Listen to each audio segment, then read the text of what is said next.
اگر اتنا اس میں فضیلت ہوتی، معاذ اللہ سمجھانے کے لیے عرض کر رہا ہوں، تو کیوں نہیں پڑھ رہا؟ جو کام آپ کر رہے ہوتے ہیں، جو آپ کہہ رہے ہوتے ہیں، جب تک آپ روح کے ساتھ، اور یہ یاد رکھیں لفظوں کا اثر نہیں ہوتا۔ اقبال سے کہا کسی نے کہ یار میں بڑی تقریریں سنتا ہوں، فلانے کی بھی فلانے کی بھی فلانے کی بھی، سمجھ نہیں آتی، تو اقبال کہنے لگے جا کسی درد دل والے کے پاس جا کے بیٹھ، اور اس کے پاس جا کے بیٹھ جو تیرے سامنے لفظوں کا ہیر پھیر نہ کرے بلکہ اپنے اندر کا درد نکال کے تیرے آگے رکھے، جملوں کی کمی بیشی نہ کرے، الفاظ کا اتار چڑھاؤ نہ کرے، نعرے لگانے کے لیے اور نوٹوں کی جو ہے وہ واٹ کے لیے بات نہ کرے، بلکہ وہ ہم تو جائز ناجائز بھی نہیں دیکھتے، چلتا رہتا ہے سارا کچھ ہی، جا۔ اور پھر اقبال نے ایک فقرہ کہا جو بڑا خوبصورت ہے، اقبال کہنے لگے بات جو دل سے نکلتی ہے اثر رکھتی، بات جو دل سے نکلتی ہے اثر، اور اگلا فقرہ اس سے بھی کمال کہا، کہنے لگے پر نہیں طاقت پرواز مگر رکھتی ہے، اس کے پر نہیں ہوتے، وہ اڑتی نہیں، پر کوئی نہیں ہوتے، لیکن اللہ تعالیٰ اسے سارے زمانے میں عام کر دیتا ہے، وہ پرواز کرنے لگ جاتی ہے، پورے زمانے میں وہ ان لوگوں کے خیالات پھیل جاتے ہیں، ان کے نظریات پھیل جاتے ہیں۔ تو یاد رکھیں بچوں کو ہم لیکچر دیتے ہیں 1.5 گھنٹے کا، 2 گھنٹے کا، اس لیکچر کی بچوں کو ضرورت نہیں ہوتی، بچوں کو بات کرنی چاہیے 1-2، اور اس بات میں وزن ہونا چاہیے، اور آپ سب سے پہلے وہ جو آپ کہہ رہے ہو اس کا سب سے پہلے آپ نمونہ ہو، وہ چیز بچہ آپ کے کردار میں، آپ کی طبیعت میں وہ دیکھ چکا ہو۔ قرآن مجید سورہ لقمان کی آیت نمبر 17 ہے، حضرت لقمان اپنے بیٹے کو نصیحت کر رہے ہیں، باپ بیٹے کو نصیحت کر رہا تھا، باپ اپنے بیٹے کو سمجھا رہا تھا۔ میرے رب کریم کو باپ بیٹے کا سٹائل اتنا پسند آیا کہ اسے قرآن پاک میں بیان فرما دی ہے۔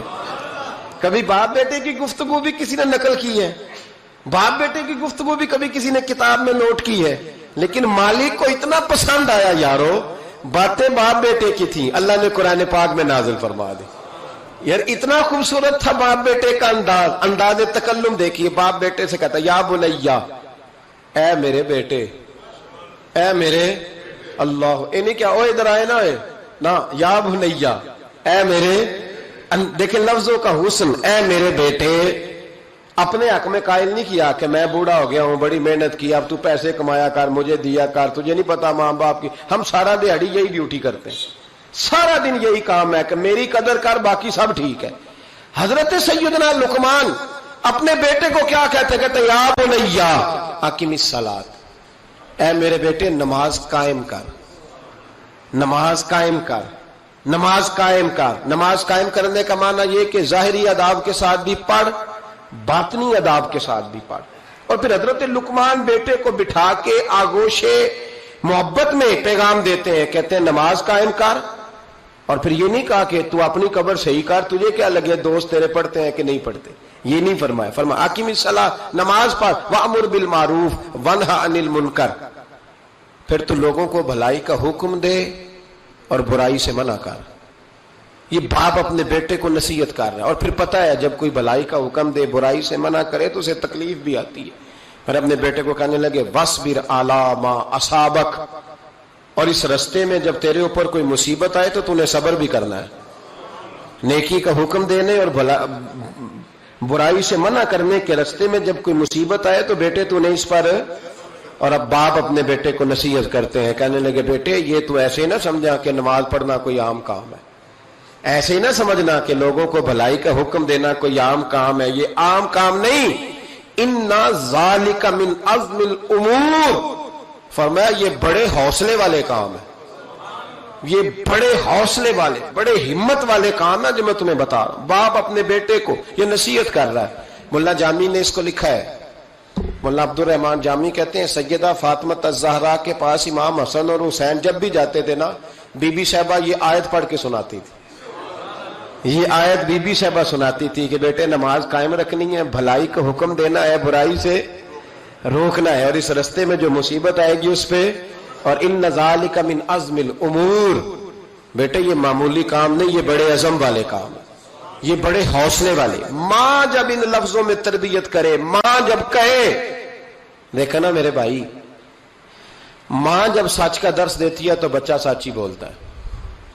اور اگر اماں کہے کہ بیٹے میں بات کرنے لگی ہوں تیری دادی کو نہ پتا چلے، یہ پھپھی کے سامنے نہیں کرنی، بلکہ کئی دفعہ اماں کہے ابا آئے نا رات کو تو اس کو نہیں بتانا، اور پھر اماں ٹھیک 15 منٹ کے بعد کہ بیٹا ہمیشہ سچ ہی بولنا، تو سچ بولے گا. کیوں بولے؟ کیونکہ اس لیے کہ اماں نے اسے پہلے بتا دیا ہے کہ سچ یہ بات کرنی نہیں کسی سے، میں کر رہی ہوں پر تو نے کسی سے نہیں کرنی. تو آپ نے 3 لیکچر تو اس کو جھوٹ کے دے دیے. اب اگر آپ اسے کہیں سچ بول تو وہ بولے گا. آپ نے خود کہا کہ بیٹے یہ ٹیلی فون اٹھا، اس بندے کے پیسے دینے، اس فون سن، اس کو کہنا کہ میرے ابا جی فون گھر میں بھول گئے. پھر دروازے پہ دستک ہوئی، آپ اندر بیٹھے تھے، بچے سے کہا کہ جا کے باہر کہہ دو کہ ابا جی گھر میں موجود ہے. پھر آپ نے ٹھیک 1 گھنٹے کے بعد اس کو سچ کا لیکچر دینا شروع کر دیا. بولے گا سچ؟ وہ بھی پھر جائے گا نا جب اپنے دوست کے گھر، تو ٹیلی فون ابا جی کا آئے گا تو دوست کو دے کے کہے گا ابا جی سے کہے کہ وہ ٹیلی فون میرے پاس بھول گیا ہے، کیونکہ یہ آپ نے پٹی پڑھائی ہوئی ہے. یاد رکھیں، گھر کے اندر جب تک آپ کا کردار، آپ کا اخلاص، آپ کا درد، حضرت غوث پاک جیلانی پیر بعد میں بنے، عالم بعد میں، اگرچہ پیدائشی ولی تھے، لیکن غوث اعظم کہتے ہیں میں نے سبق استاد کے پاس بعد میں پڑھا. میں نے حضرت ابو سعید مخزومی کے ہاتھ پر بیعت بعد میں ہوا، خلافت بعد میں ملی، سارا کچھ بعد میں ہوا. پہلے دن جب گھر سے نکلا، ابا جی میرے وصال کر گئے تھے، کہتے ہیں میری ماں نے، سید زادی نے مجھے گود میں لیا اور میرا ماتھا چوم کے کہنے لگی عبد القادر ایک وعدہ میرے ساتھ کر، زندگی میں تیری زبان سے جھوٹ نہیں نکلنا چاہیے، تیری زبان سے جھوٹ ہے. اور غوث پاک فرماتے ہیں جب میری ماں میرے ساتھ یہ بات کر رہی تھی تو میری ماں رو رہی تھی، رو رہی تھی. کبھی رو کے بھی کسی نے نصیحت کی ہے بچوں کو؟ حضرت غوث اعظم رضی اللہ تعالیٰ عنہ فرماتے ہیں مجھ پر میری ماں کی بات طاری ہو گئی، طاری ہو گئی میری ماں کی بات. وہ میری ماں نے آنسوؤں کے اندر لپیٹ کر جو مجھے تحفہ دیا تھا نا سچ کا، وہ میرے ذہن پر، دل پر، روح پر چھا گیا. اور ڈاکو جب لوٹنے آئے تو 100 دینار کپڑوں میں سلا ہوا تھا. اور کبھی کسی نے ڈاکوؤں کو بھی بتایا کہ پیسے ہیں تو لے لو. یہاں تو شریعت بھی بڑی ساری گنجائش دیتی ہے کہ بچاؤ اپنا مال، لیکن غوث اعظم رضی اللہ تعالیٰ عنہ فرماتے ہیں ماں نے مجھے آنسوؤں میں لپیٹ کر دیا تھا، لپیٹ کر کے سچ بولنا ہے. تو مائیں عظیم ہو تو پھر بیٹے بھی عظیم ہی ہوتے ہیں، ماں عظیم ہو تو بیٹا بھی پھر عظیم ہی ہوتا ہے. لپیٹ کر سچ کا تحفہ دیا تھا. تو سیدنا غوث پاک فرماتے ہیں جب انہوں نے آ کے کہا نا کہ تیرے پاس کیا ہے، تو میں نے کہا 100 دینار ہے. اس نے جیبیں بھی کھولی، ہاتھ بھی کھولے، جوتے بھی اتارے، پگڑی بھی کھلوائی، کوئی شے نہ نکلی. تو کہتے ہیں وہ سردار کے پاس لے گیا، کہنے لگا سردار یہ عجیب بچہ ہے، کہتا ہے 100 دینار ہے، سارا ڈھونڈ لیا ملے نہیں، تو یہ جھوٹ بول رہا ہے. تو کہتے ہیں جب اس نے کہا نا جھوٹ بول رہا ہے، تو حضرت غوث اعظم کہتے ہیں مجھے جلال آیا، غصہ. میں نے کہا خبردار یہ بات نہ میرے ساتھ آج کے بعد کرنا، میں جھوٹ نہیں بولتا، یہ میرے قریب نہیں آ سکتا، خبردار. یہاں بچوں کو غصہ تب آتا ہے جب مرضی کا برگر نہ ملے. غوث اعظم کو غصہ کب آیا؟ خبردار سارا کچھ کر، آج کے بعد یہ لفظ نہ کہنا میں جھوٹ بولتا ہوں. عبد القادر جھوٹ نہیں بول سکتا، ہو ہی نہیں سکتا. اس نے کہا پھر بتا پیسے کدھر ہیں؟ تو حضرت غوث اعظم نے بٹن کھولے اور الٹ کر کے کرتا کہنے لگے میری ماں نے سیے تھے. 12 سال کے غوث پاک، ایک روایت ہے 14 سال. یہ ہم لوگ اس کو کہانی سمجھتے ہیں، کہانی نہیں بھائی. یہ واقعہ اگر تیرے میرے سامنے ہو تو اللہ کی عزت کی قسم کھاتا ہوں میں اور آپ بھی توبہ کر دیں، کیونکہ وہ واقعہ نہیں ہو رہا تھا، وہ کیفیات تھی، وہ طاری تھا سارا کچھ اس وقت. غوث اعظم رضی اللہ تعالیٰ عنہ کا یہ پیسے 14 سال یا 12 سال عمر مبارک ہے. ڈاکوؤں کا سردار کہتا ہے مجھے 22 سال ڈاکے مارتے ہو گئے تھے، اور 14 سال کا بچہ عشق لگا سی کھیڈا کھیڈ دی. 14 سال کا بچہ. غوث اعظم نے پلٹ کے دکھا یہ پیسے. تو وہ ڈاکوؤں کا سردار کہتا ہے کہ پتہ نہیں مجھے کیا ہوا کہ بچے کے جذبات کس طرح کے ہیں، افکار کس طرح کے ہیں، خیالات کس طرح. کہتا کہ کہاں جا رہے ہو؟ کہا میں علم سیکھنے بغداد جا رہا ہوں. تو کہا بیٹا دنیا پیسے چھپاتی ہے، تو نے بتایا کیوں؟ تو حضرت غوث اعظم نے پیسے اتار کے پھینکے، کہنے لگے پیسے تو رکھ، میں اس لیے بتا رہا ہوں کہ ماں سے وعدہ کر کے آیا ہوں کہ سچ بولوں گا. لے پیسے تجھے دے رہا ہوں۔ ڈاکوؤں کا سردار کہتا ہے بچے کی اتنی عمر نہیں جتنے مجھے پاپ کرتے سال گزر گئے، پر اس بچے کا ماں سے کیا ہوا وعدہ مجھے بدل گیا۔ میں دوڑ کے پیچھے گیا، میں نے کہا عبد القادر مجھے بھی یار بغداد ہی لے چل۔ کہا وہاں کیا کرنا ہے؟ کہا جس استاد کے پاس تو آگے بیٹھ کے پڑھے گا میں اس کے پیچھے بیٹھ جایا کروں گا، چلو بڑھاپے میں بھی کو رٹا لگا کے قرآن و سنت سیکھ جاؤں گا۔ تو کہتے ہیں تجھے کیا ہوا؟ کہنے لگے عبد القادر تو ماں سے کیا ہوا وعدہ نہیں توڑتا، میں رب سے کیے ہوئے وعدے توڑ رہا ہوں، توبہ میری۔ ڈاکوؤں سے کہنے لگے جاؤ کوئی سردار اور بنا لو، مجھے تو ماں بیٹے کا رشتہ جیت گیا ہے، یہ ماں بیٹے کا رشتہ مجھے جیت کے لے گیا، میں جیت گیا ماں بیٹے کے رشتے میں، یہ مجھے فتح کر گئے، تم کوئی اور سردار بنا لو۔ تو 22-23 ڈاکو تھے، پیچھے آ کے بیٹھ کہنے لگے سردار اگر گناہ اکٹھے کیے ہیں تو نیکیوں میں اکیلا تو نہ چھوڑ۔ او بھائی ماں بیٹے کا رشتہ اور ماں بیٹے کی تربیت، تو 14 سال کا بچہ توبہ کرا جاتا ہے، پر مصیبت یہ ہے کہ ہم وہ مائیں تیار کرنے میں کامیاب نہیں ہو سکے، لیکن ہم نے سدا ناکام نہیں رہنا، مائیں تیار کرنی ہے۔ مائیں تیار یہ والا مطالبہ نا بیوی سے کرتے ہیں کہ میری بیوی فٹافٹ صحیح ہو جائے، بیٹی سے کریں یہ مطالبہ، بہن پر کریں یہ محنت، یہ والی میرے حضرت خنسا رضی اللہ تعالی عنہا، جناب خنسا حضور کی ایک صحابیہ ہیں، انہوں نے بعد میں کلمہ پڑھا۔ دور جاہلیت میں ان کا ایک بھائی قتل ہو گیا تھا، انہوں نے اپنے بھائی کے جانے پر قتل ہونے پر ایک مرثیہ کہا تھا۔ وہ مرثیہ اتنا مشہور تھا کہ جہاں بھی پڑھا جاتا لوگ اپنا کوئی جانے والا یاد کر کے رونے لگ جائے۔ ہمارے ہاں تو اب نعت خانوں نے رواج بنایا نا، جس کے گھر میں کوئی فوتگی ہوتی ہے اسے اور زیادہ رلاتے ہیں۔ میاں صاحب تو شعر لکھ گئے تھے، کوئی یہ تو نہیں انہوں نے کہا تھا کہ سارے کلاتے ہی پڑے جے، انہوں نے تو شعر لکھا تھا نا، باپ مرے تے سر ننگا ہوندا تے پائی مرن تے کنڈ خالی تے ماما بعد محمد بخشا کون کرے رکھوالی۔ اب اس کو پتا ہے اس پہ روئیں گے بھی زیادہ، نوٹ بھی زیادہ دیں گے، تو ہر جگہ جا کے نا بات یہی چھیڑ دیتا ہے۔ اب وہ بیچارے بچے پہلے سے زیادہ روتے ہیں، تڑپتے ہیں، حالانکہ حکم یہ تھا کہ جب کسی جاؤ نا فوتگی پہ تو ان کو رلانا نہیں بلکہ ان کو حوصلہ دینا ہے۔ نعت خانوں کی بات ہوئی ہے تو آپ نے بڑا غور سے دیکھا ہے میری طرف، میں اور آپ بھی ایسے ہی کرتے ہیں۔ وہ جائیں گے نا تو پوچھیں گے یہ بچہ اس کا، یہ جو فوت ہو اس کا یہ بچہ، او ہو بیچارہ دیکھو نا چھوٹا سا تھا، ماں چلی گئی، بڑا مشکل ہے یتیموں کے لیے۔ تو یتیم چارہ نفسیاتی مریض بن جاتا ہے، وہ کہتا ہے بالکل چاچا صحیح کہہ رہا ہے، یتیموں کے بڑے برے حال ہوتے ہیں۔ اس طرح کر کے ہم نفسیات کمزور کرتے ہیں بچوں کی، حالانکہ بتانا چاہیے بیٹے فکر نہ کر، میرے نبی پاک بھی تو یتیم ہی پیدا ہوئے تھے نا، تو سارے یتیموں پر حضور کا سایہ ہے۔ بجائے حوصلے دینے کے ہم اور کمزور کرتے ہیں، اور زیادہ کمزور کرتے ہیں، اور زیادہ لوگوں کو تکلیف دیتے ہیں۔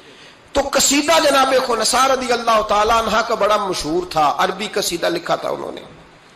کسی کے ہاں بھی کوئی انتقال کر جاتا تو ان کا وہ عربی قصیدہ پڑھا جاتا، اور جب وہ قصیدہ پڑھا جاتا تو لوگ دھاڑے مار مار کے روتے، دھاڑے مار مار۔ حالانکہ رونا رلانا اتنا اہم کام نہیں جتنا کسی کے دل کو تسلی دے دینا اہم کام ہے، جتنا کسی کی اشک شوئی، آنسو نکالنا تو جرم ہے، آنسو پوچھنا ثواب ہے۔ یہاں لوگ رلانے کی ڈیوٹی کرتے ہیں، آنسو پوچھنے کی ڈیوٹی نہیں کرتے۔ حضرت جناب سیدنا خنسا رضی اللہ تعالی عنہ، آپ کا وہ قصیدہ پڑھا جاتا لوگ دھاڑے مار مار کے روتے۔ یہ وہی خنسا تھیں کہ جنگ احد سے کچھ مہینے پہلے کلمہ پڑھ کے مسلمان ہو گئی۔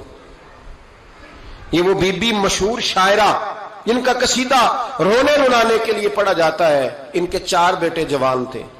احد کے لیے جب رسول رحمت صلی اللہ علیہ وسلم نے اعلان کیا نا، فوجی آئے، مائیں بہنیں بچے تیار کریں بھیجیں، تو ان کی سہیلیاں کہنے لگی کلمہ تو پڑھ گئی ہے، تیرے بچے بھی پڑھ گئے ہیں، پر تیرا سب کو پتا ہے تیرے بچے کوئی نہیں جائیں گے، اس لیے کہ ایک بھائی کے جانے پر تو نے قصیدہ لکھا ہے تو آج تک پڑھا جا رہا ہے، تو 4 بچے کیسے تیرا نہیں جاتا؟ جناب خنسا چوپ ہیں۔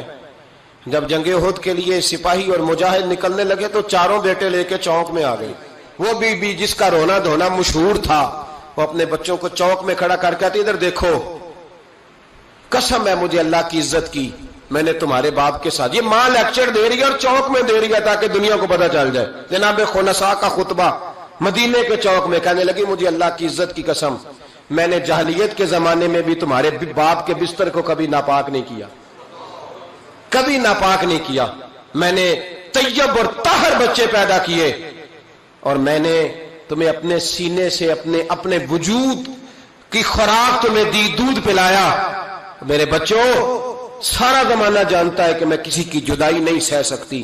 میرا بھائی گیا تھا تو میرا قصیدہ ضرب المثل بن گیا, دنیا پڑھتی ہے, پر اب سنو, اب میں مسلمان ہوں, اب میں رسول پاک کا کلمہ پڑھتی ہوں. یاد رکھنا جب میدان میں تیر چلے نا اور تلواریں چمکے اور نیزے برسے تو سب سے پہلے زخم میرے بچوں کو آنے چاہیے. بچوں کی تربیت ماں کر رہی ہے, پہلا زخم تمہیں لگے اور پھر کہنے لگی اگر میرا دودھ پیا نا تو پھر یاد رکھنا کوئی ایک تیر بھی تمہاری پشت پہ نہیں ہونا چاہیے. جتنے بھی کھانا سینے پہ کھا کے آنا. کوئی مجھے یہ نہ کہے تیرے بچے بھاگ گئے تھے اور پشت پہ انہوں نے تلواریں کھائی اور زخم کھائے اور لوگ, خبردار سینے پہ تیر کھانا, خبردار جرأت کا مظاہرہ کرنا. یہ خطبہ دے کے جناب خنسا اندر چلی گئیں. لوگ کہتے ہیں حیران رہ گئے.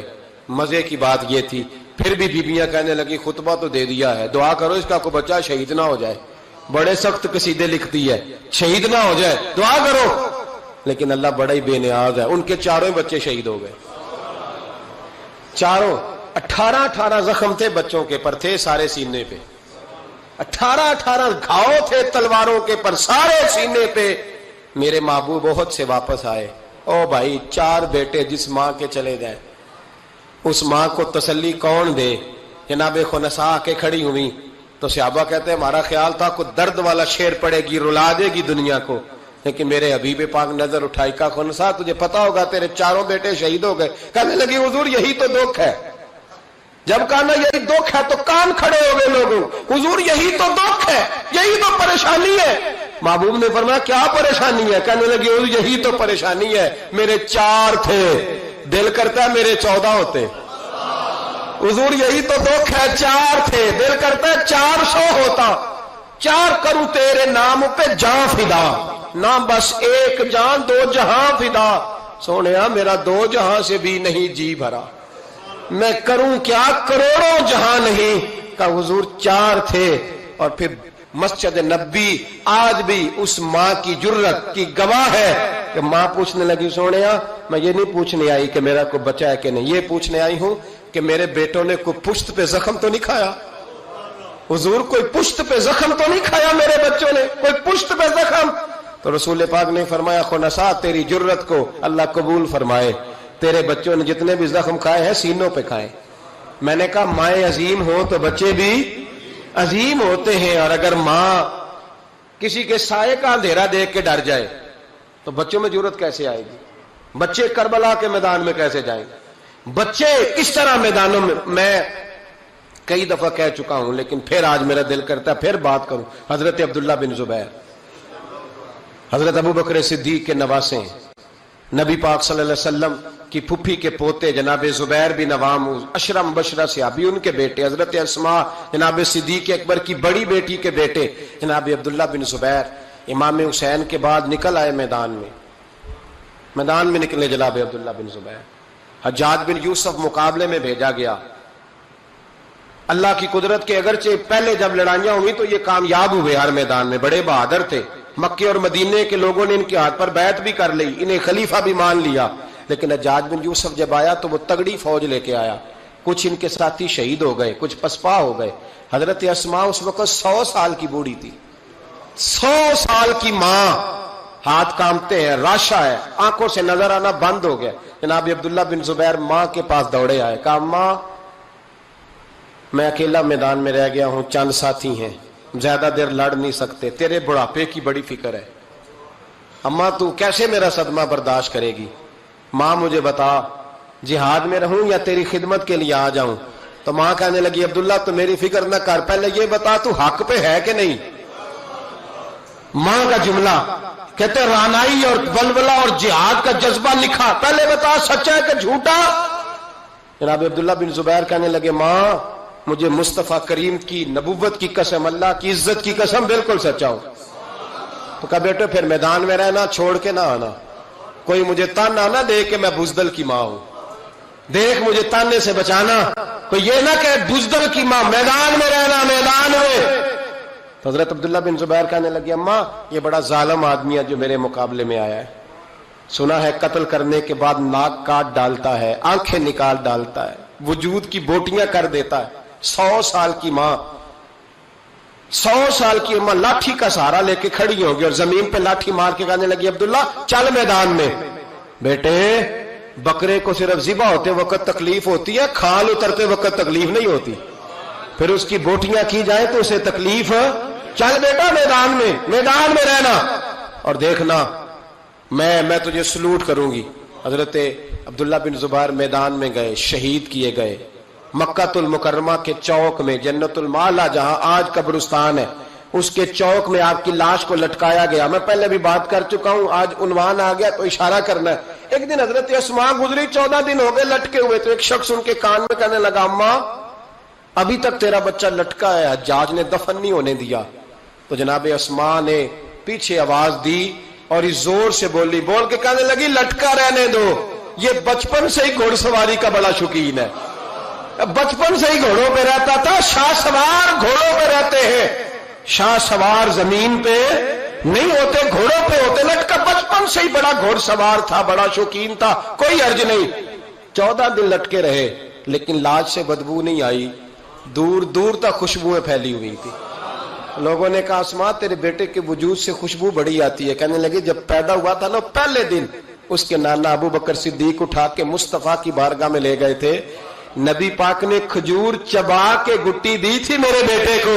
کہنے لگی اس کے وجود سے بدبو آ سکتی ہے جس کو پہلی خوراک محمد عربی کا لعاب دہن دیا گیا ہو، اس کے وجود سے بدبو ہے، لعاب دہن شامل ہے، اس کی تو نسلوں سے بھی خوشبو آتی رہے گی۔ تو مائیں جب عظیم ہوتی تھی تو بیٹے بھی۔ حضرت وہب ابن منبع کے پاس مزدور آ گئے، مزدور، ہم سارے بڑے پریشان، اور جب جا کے اماں کو دکھ سناتے اماں تھوڑی اور رو پڑتی ہے، حالات اور خراب ہو جاتے، زیادہ خراب ہو جاتے۔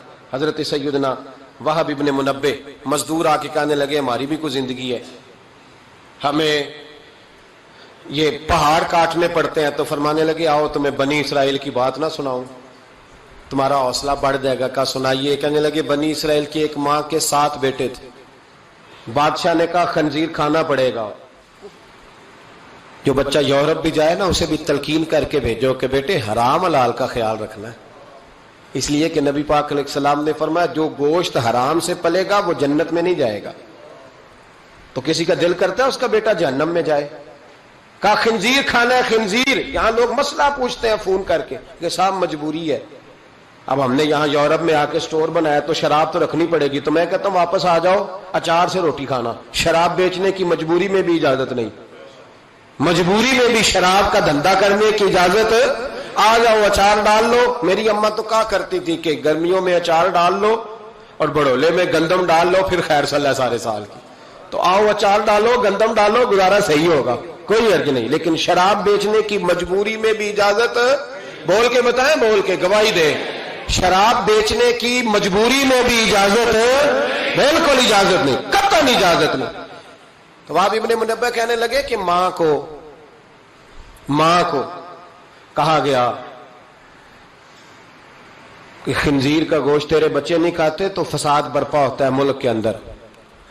بادشاہ کافر تھا تو خنزیر کھانا پڑے گا، تو ماں کہنے لگی یہ نہیں کھائیں گے۔ تو بادشاہ نے ماں کی آنکھوں کے سامنے بڑا بیٹا قتل کیا، پھر چھوٹا قتل کیا۔ وہب ابن منبع کہتے ہیں بنی اسرائیل کی اس بی بی کے سامنے 6 بیٹے قتل ہوئے، 6ٹے بیٹے صرف کس بات پر کہ خنزیر کا گوشت کھانا ہے۔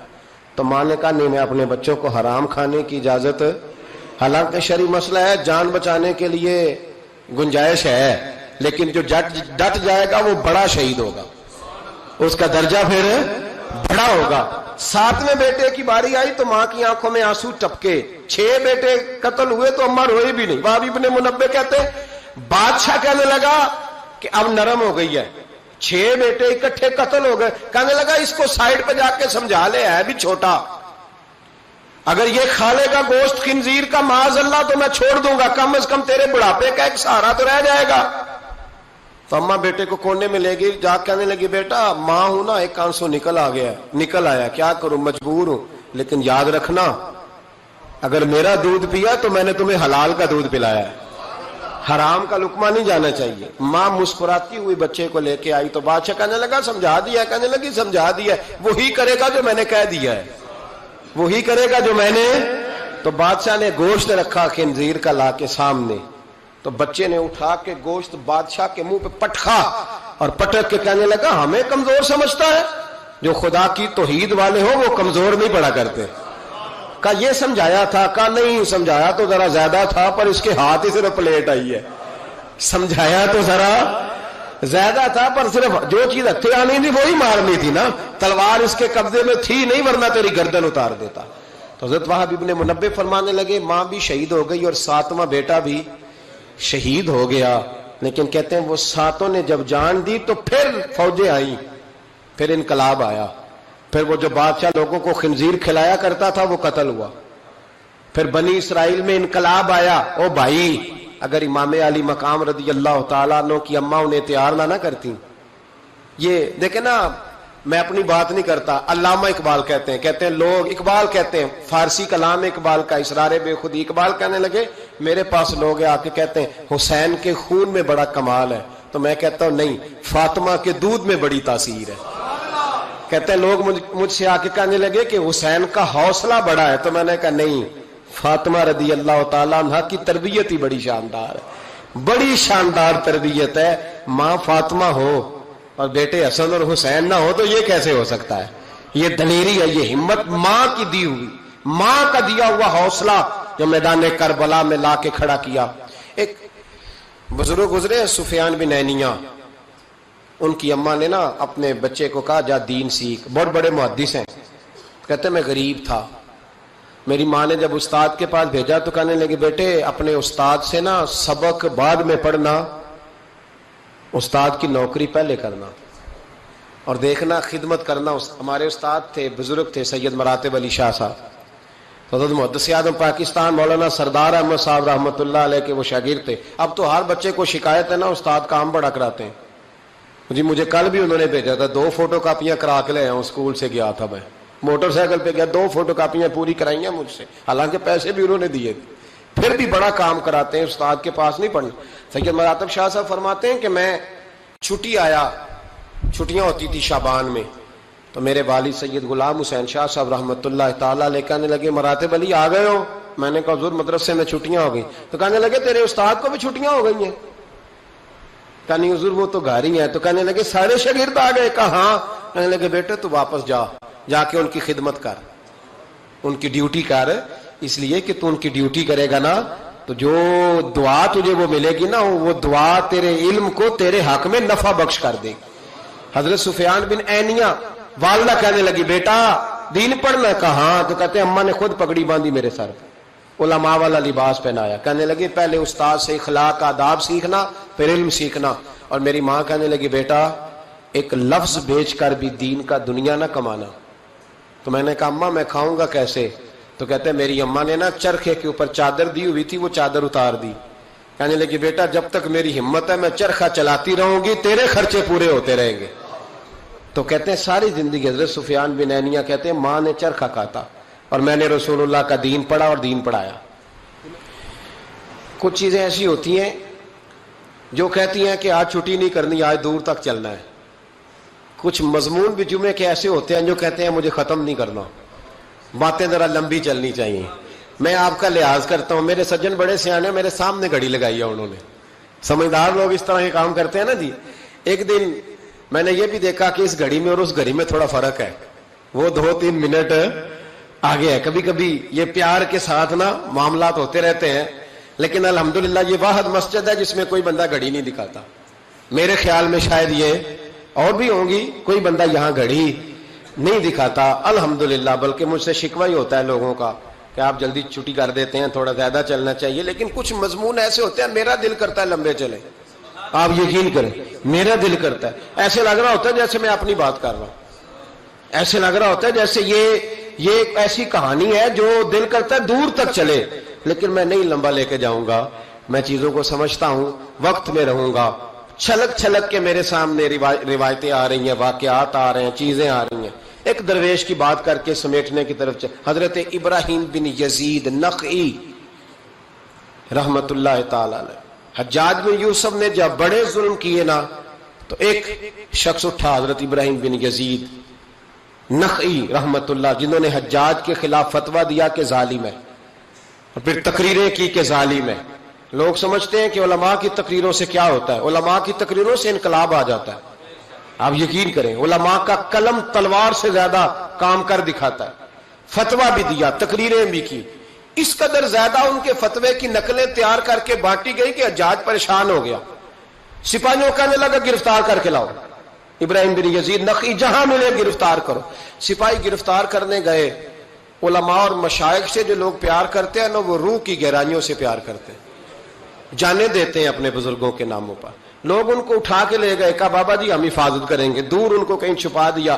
فتویٰ ان کا دھڑا دھڑ چل رہا ہے، اور بھی کوئی بات وہ کرتا تو آپ فتویٰ دیتے، وہ چھپ جاتا، وہ چھپ کے اپنی ڈیوٹی کر رہے ہیں، اور ایک کونے میں بیٹھے ہیں مورچے میں، پھر بھی ان کا جو نظام ہے وہ پورا عروج پہ ہے، حجاج کی کرسی کانپ رہی ہے۔ حجاج نے ایک دن بلایا، کہنے لگا جو سپاہی ان کو گرفتار کرے گا نا، ایک سپاہی کو 1,500 دینار دوں گا، اس کو مکان دوں گا، جائیدادیں دوں گا، 1,500 ماہانہ اس کو تنخواہ ملے گی ساری زندگی، گرفتار کرو۔ اب وہ سپاہی گلیوں میں گھومنے لگے، کسی طریقے بابا پکڑا جائے، لیکن نہ پکڑے گئے۔ ایک دن ایک بزرگ تھے، ان کا نام بھی ابراہیم بن یزید تھا، لیکن وہ ابراہیم بن یزید نخعی تھے، یہ ابراہیم بن یزید تیمی تھے، یہ علاقہ تیم کے رہنے والے، عمر بھی تقریباً ایک جیسی تھی، محلہ بھی ایک تھا۔ تو وہ دروازے پہ نماز پڑھ کے باہر نکلے تو انہیں پتا ہے کہ لوگ ابراہیم بن یزید، پتا ہے انہیں، کہا تمہارا نام کیا ہے؟ کہنے لگے ابراہیم، والد کا نام کا یزید۔ ابراہیم بن یزید کہا اٹھاؤ بھائی، خوشی کی انتہا نہ رہی، پکڑا لے گئے، رستے میں بھی مارا، تھانے لے جا کے، جیل لے جا کے بھی مارا، اتنا مارا کہ بزرگوں کا رنگ بدل گیا، منہ اور ناک سے خون آنے لگا۔ جا کے حجاج کو کہا تیرا مجرم ابراہیم بن یزید پکڑا گیا۔ حجاج نے بڑے انعامات دیے، تنخواہیں ہمیشہ کے لیے لگ گئیں، پلاٹ نام ہو گئے۔ انہوں نے بتایا نہیں کہ میں تیمی ہوں، نخعی نہیں۔ مار کھاتے رہے، جیل میں رہے۔ اب فوجیں چپ کر کے بیٹھ گئیں، ان کا جو فتویٰ تھا وہ زیادہ پھیلنے لگ گیا، کیونکہ اب ان کی تلاش ختم ہو گئی، خطرہ ختم ہو گیا، کام وہ زیادہ کرنے لگ گئے۔ یہاں یہ گرفتار ہو گئے، حالات بڑے کٹھن ہوئے۔ کچھ علاقوں میں کچھ جیلیں سخت ہوتی ہیں۔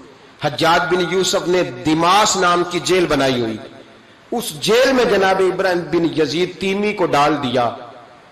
آپ کی عمر 60 سال تھی، ماں کی عمر 90 سال تھی۔ ماں بیٹا ڈھونڈنے لگی، ڈھونڈتے ڈھونڈتے ڈھونڈتے ڈھونڈتے کسی نے بتایا کہ وہ ابراہیم نخعی کے دھوکے میں تیرے بیٹے کو لے گئے۔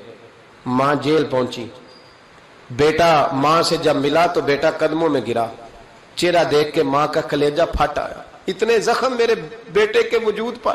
کہا بیٹا، انہیں بتایا کیوں نہیں کہ تو تیمی ہے، نخعی نہیں، بتایا کیوں نہیں؟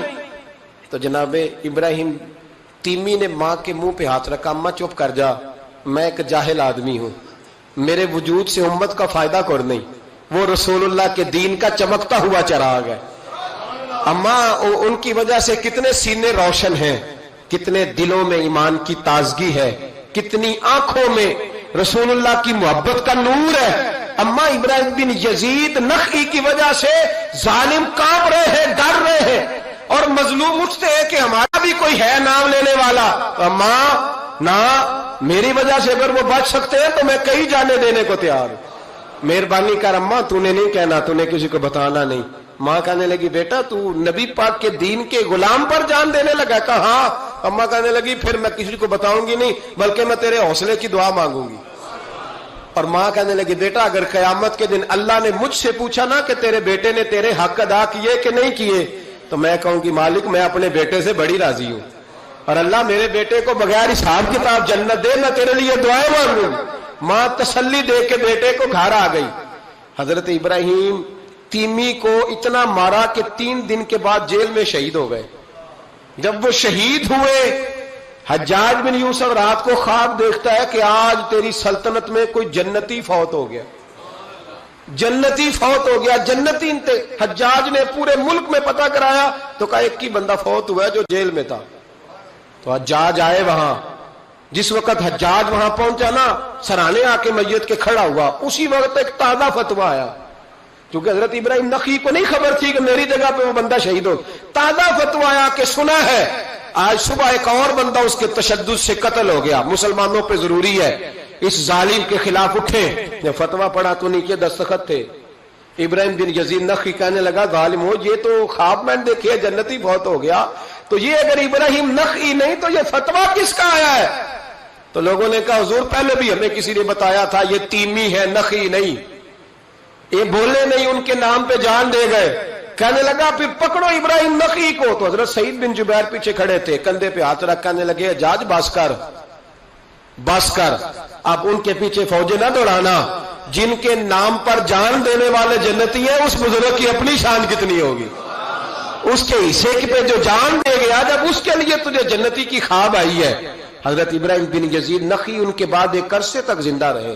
تو آپ جب ہاتھ اٹھاتے تھے دعا پتہ کیا کرتے تھے؟ کہتے تھے یا اللہ ابراہیم تیمی کی ماں پہ رحم فرما, ابراہیم تیمی کی ماں پہ رحم فرما. تو لوگ کہتے حضور جان بیٹے نے دی اور دعا ماں کے لیے. فرمانے لگے جان بیٹے نے دیا پر حوصلہ اس کی اماں نے دیا ہے. جان بیٹے نے دی ہے پر اسے جان دینے کے لیے دعا اس کی مائیں عظیم ہو تو بیٹے بھی بیٹیوں کی تربیت کریں.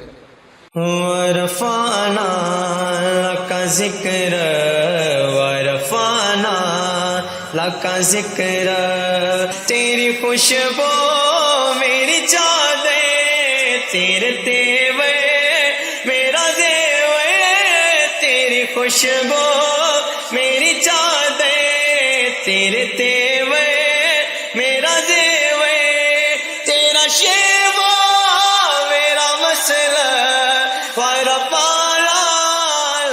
ذکر.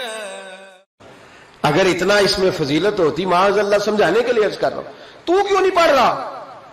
جو کام آپ کر رہے ہوتے ہیں, جو آپ کہہ رہے ہوتے ہیں, جب تک آپ روح کے ساتھ, اور یہ یاد رکھیں لفظوں کا اثر نہیں ہوتا. اقبال سے کہا کسی نے کہ یار میں بڑی تقریریں سنتا ہوں, فلانے کی بھی فلانے کی بھی فلانے کی بھی, سمجھ نہیں آتی. تو اقبال کہنے لگے جا کسی درد دل والے کے پاس جا کے بیٹھ, اور اس کے پاس جا کے بیٹھ جو تیرے سامنے لفظوں کا ہیر پھیر نہ کرے بلکہ اپنے اندر کا درد نکال کے تیرے